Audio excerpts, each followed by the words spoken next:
بسم اللہ الرحمن الرحیم۔ السلام علیکم ورحمۃ اللہ وبرکاتہ۔ نرمی کا معاملہ کریں۔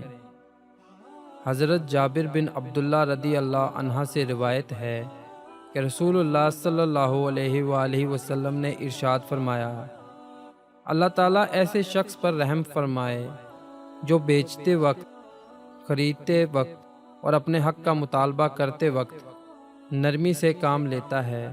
صحیح بخاری حدیث نمبر 2076۔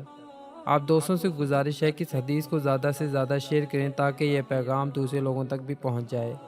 اللہ پاک ہم سب کو اپنے حفظ و ایمان میں رکھے۔ اللہ حافظ۔